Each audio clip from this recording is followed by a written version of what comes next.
Hi everybody, I'm Billy. My main topic is that of the many non-Abrahamic religions, Buddhism is the most violent. Now, Abrahamic being Judaism, Islam, and Christianity, and some of you I'm seeing looks of shock as Buddhism, a very intensely non-violent religion, being the most violent in its area. I'm assuming by all these looks that you know the story of Siddhartha, how it became such a non-violent religion and the origins of Buddhism, so I'll go into my first point. Buddhist violence on a countrywide scale. My second point will be Buddhist violence in groups of people without political backing, and I will go into individuals in Buddhism. So, for my first point, the political actions. The book Buddhist Fury by Michael Jerryson says, monks argued that Buddhist principles stood in opposition of socialist and communist ideas, and this was in relation to actual murders inside of Myanmar and Burma, where Buddhist officials would actually have communists and socialists killed because they disagreed with their ideas, and they used Buddhism as a method of pushing their ideas. Secondly, the militarization of Buddhism. Further in the book, Jerryson says, Buddhists have blurred the lines between sacred duty and murder. Sri Lankan JVP monks rationalize the violence they commit. So what I'm trying to say here is that Buddhism can be used as a vehicle for politicians or people in power to create their violence, to make their political views the only political views. Now, my second is violence committed by the people. I'm taking them away from politics and saying that these people, using their religion without outside forces acting on them, they use their scripture as a method of believing their violence, I guess. The harsh environments and trainings for monks. So, Buddhist monks are actually, in certain instances, they are trained rather violently in a way. The author Lampert, in his book Discipline and Debate, The Language of Violence in a Tibetan Buddhist, Buddhist monastery, states that in a range of male socialization practices in the monastery, public reprimand, courtyard debate, the meting out of corporal punishment, Sera monks are asked to exhibit a kind of anger. This is to show that even when the monks themselves, the people who are following their scriptures as closely as possible, they are creating violence in their own communities. Secondly, examples of Buddhist mobs going after Muslims in Myanmar.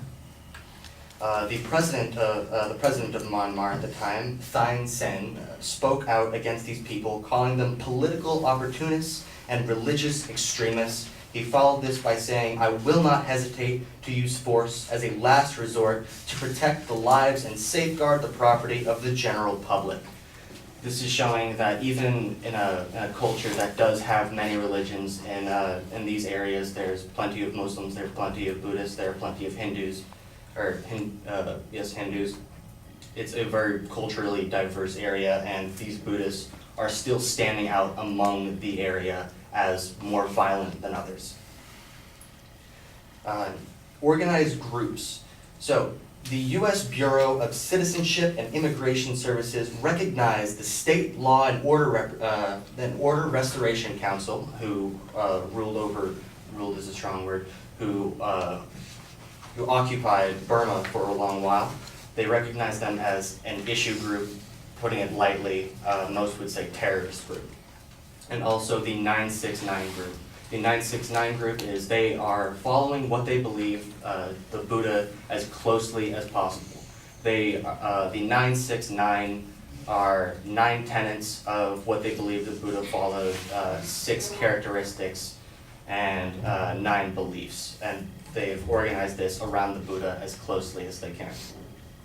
Now, this third point, violence as a part of their culture. Culture is a very broad term in this sense because of how overlapping religions are in this area. Hinduism will say that the Buddha was actually a reincarnation of one of their gods. Other religions will say that it's one one belief or another, and they're very interconnected while still containing their own ideas. So, many of you have heard of, I hope many of you have heard of the self-immolation by Thich Nguyen Duc. So what he did was he, in protest of ideas of his government, what he did was he lit himself on fire. He sat down in a street, poured petrol over himself, and there are videos of him lighting himself on fire. I'm not trying to say that he was hurting other people doing this, but I'm trying to show you that violence is a part of Buddhist culture, even if it's violence towards the self. Now, I have Vardhamana Mahavira, who is an important person in very early Buddhist and Jainist history. And there are instances of him letting himself be beat. One of the writings, the Prakrit, written by Jacobi, references the abandoning the care of the body. The houseless, the venerable one, endures the thorns of the villages. And this is him actually being beaten by villagers for having a separate idea and accepting that and accepting the violence in it. And further on, if you have ever read the story of Siddhartha, you will know that before he became the Buddha, he was a part of the Vedas who would actually practice self-flagellation. They would beat themselves, and this is how I'm trying to show that violence is an integral part of Buddhism, despite its teachings of non-violence. And that is why I believe, of the many non-Abrahamic religions, Buddhism is the most violent.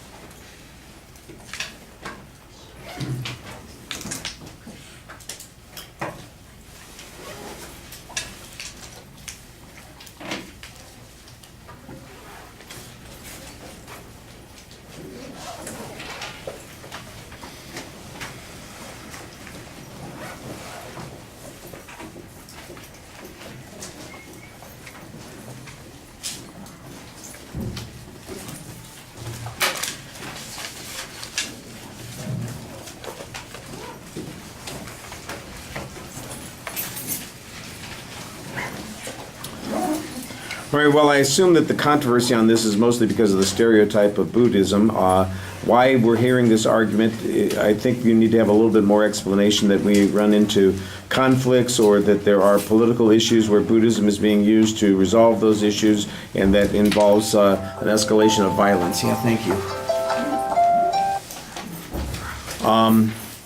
Propositions clearly identified. I think there's a bit of a preview. It's much clearer in the body of the speech when you signpost those points.